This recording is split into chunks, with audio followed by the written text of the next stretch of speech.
Okay, now let us look to a new concept called CPU scheduler. Now, CPU scheduler, we have understand that CPU scheduler is a short-term scheduler. This is important. CPU scheduler is a short-term scheduler, and this short-term scheduler selects the processes that are available into a ready queue and allocates the processor to them. Okay, so whenever this is going to happen, in case of a CPU scheduler, whenever this is going to happen, please try to understand that there is one-to-one correspondence, one-to-one correspondence with respect to processor and the process.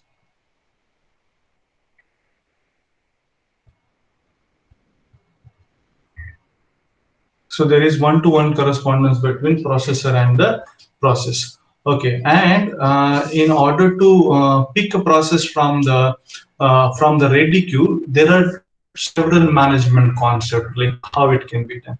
So one of this is like I'll let you know like a very simple concept. This is called as a priority queue, right? Okay, this is called as priority queue.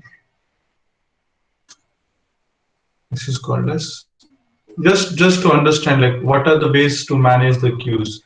Okay, because the queue may be ordered in several ways, so I am going to order a queue, say for example as per the priority. This is one. Okay, I am going to order a queue as per arrival time. This is a second way. I can order a queue as per burst time. This is third way of doing. So you can arrange the queue in any ways. So means what we have understood by this, that every process has a priority, right? So this priority can be measured into high priority. This priority can be measured as high, medium, and low. Okay, has high priority, medium priority, low priority. Arrival time means what? The time associated with the process when it is arrived or when it is submitted from a job scheduler to CPU scheduler.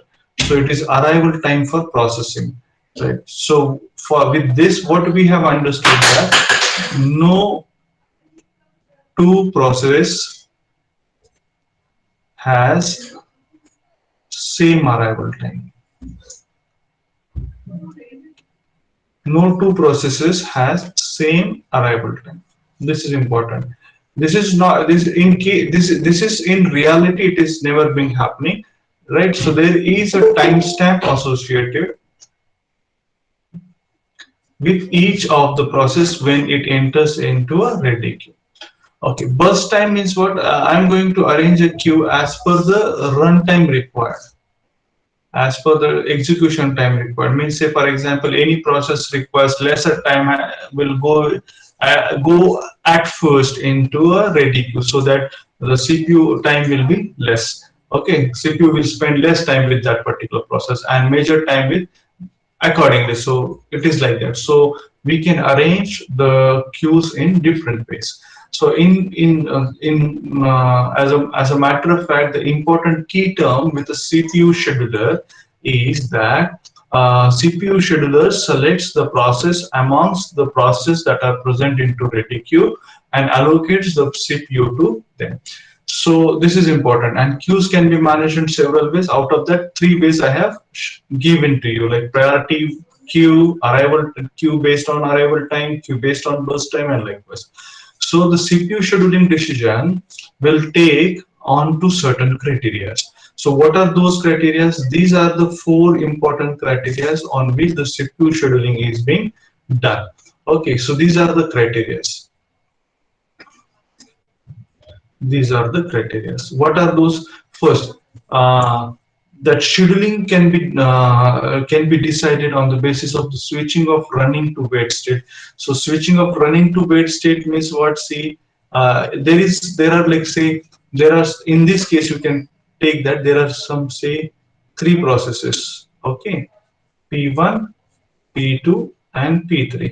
So P1 is into a ready state, then it goes to run state, and it needs IO. right? So certainly it goes to a waiting state. So immediately P2 will be picked from the ready queue for processing purpose. Okay, so this is important. Means the scheduling is based on the decision may take place when a process either switches from a running state to a waiting state. So this is a change of the state, and all those change states are being maintained into PCB, process control block. This is important, and you must understand this. Okay, then second criteria is like, what if the process switches from running to ready state? So when it is a running to ready state means what? CPU process takes one particular instruction from ready state, goes to the run state, execute that instruction, and immediately coming back to the process, coming back to the ready state. So there we have seen, in last lecture we have seen IO bound processes, IO bound, and second is CPU bound, right? So these are the important issues, right? So means if process is spending much more time onto a input and output work, output resources, this is IO bound process. When the process is spending most of the time, means maximum time onto a processor, that is CPU bound.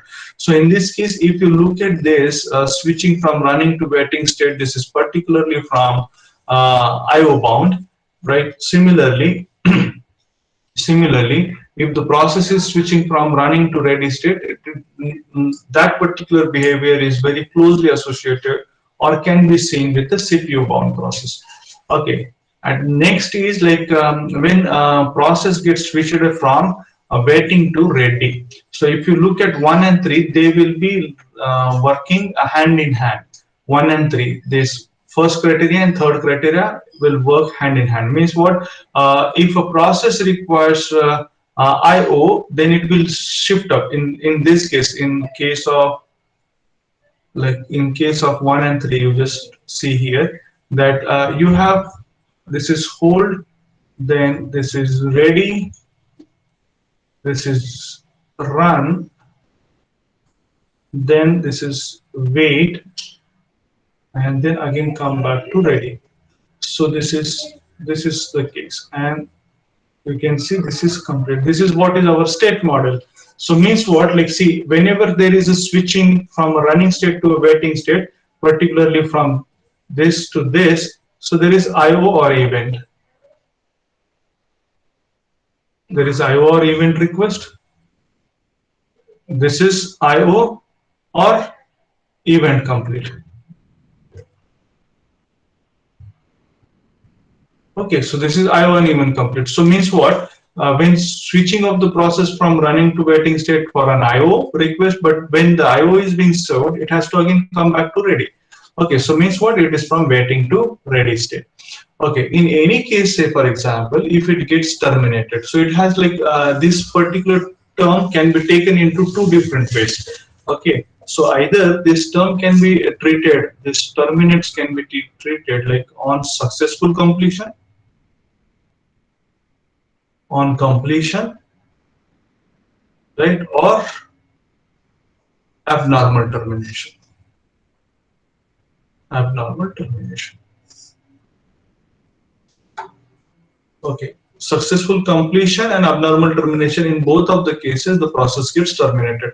Right, now successful completion means what? Like where deallocation is going to happen. In case of abnormal termination, what is going to happen? The process state is abnormally terminated. So you are running, the process is running, but gets terminated at any at instance of time. So means what? Some portion of the task gets completed, some portion still wanted to execute, but due to some critical explanation either in the code or non-availability of the resources or dependency of the resources, terminates the process. So this has to keep into a mind. So these are the four criteria which you need to understand at the time of scheduling.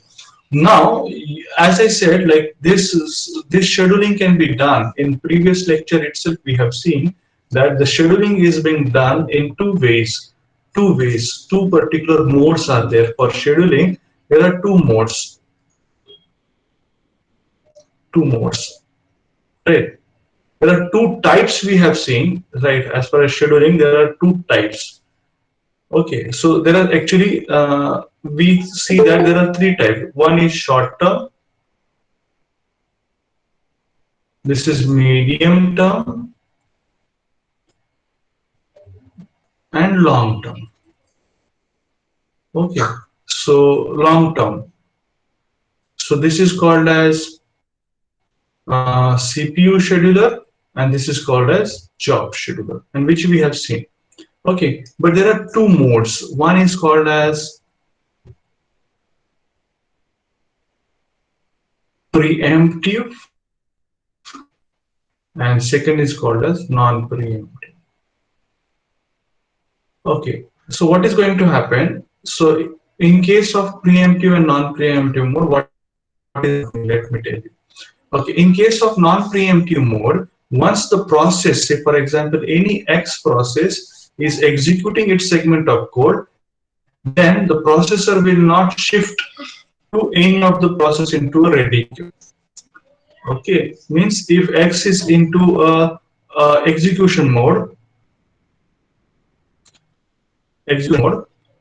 then processor will not change the state of this X, change of this state of this particular X, and will not shift to any other process till the completion of this work. So in this case there is a one-to-one correspondence between the process and the processor. Okay, in case of preemptive case, in case of preemptive, processor um, shares the time of execution amongst the process, amongst the process amongst the process means what? Say if there is a queue, and queue is containing say A, B, and C. So when A is executing, A requires some sort of IO. Immediately it will shift to B, then B process. So means what? With every process there is some amount of work done, some amount of work left. Okay, so means what? Some CPU burst gets over, CPU burst get remain. So X and so it is like complete complete amount of work remained.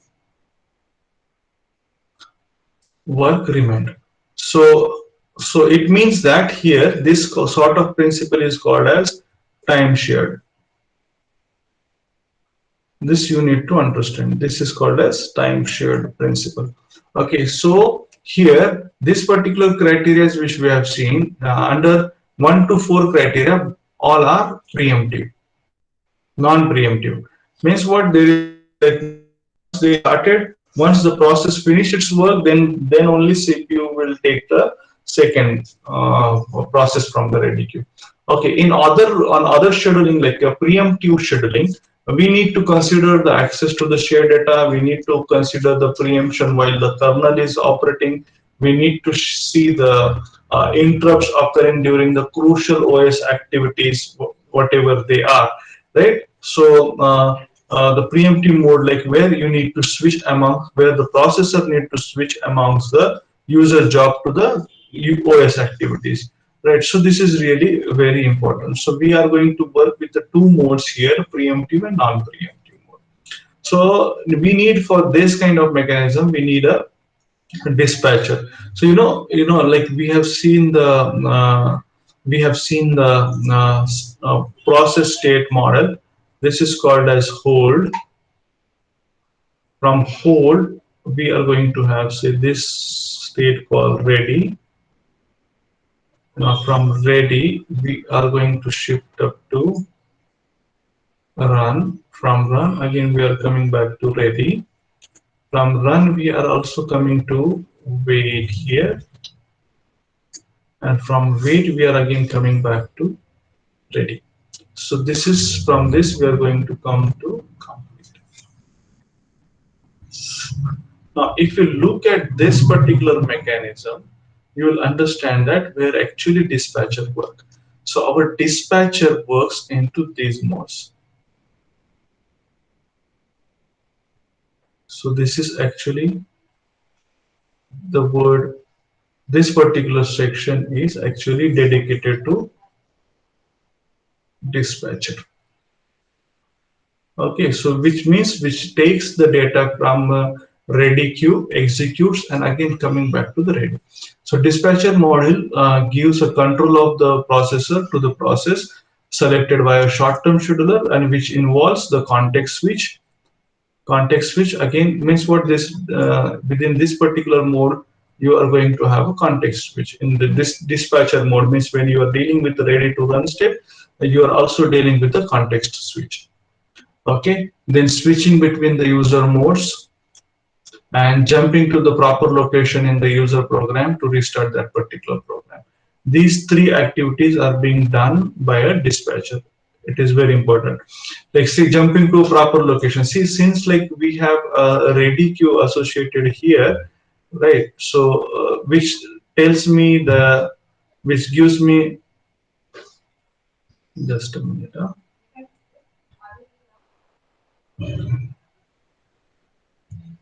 So this gives me an idea about, so this is A process, this is B process, and this is C process.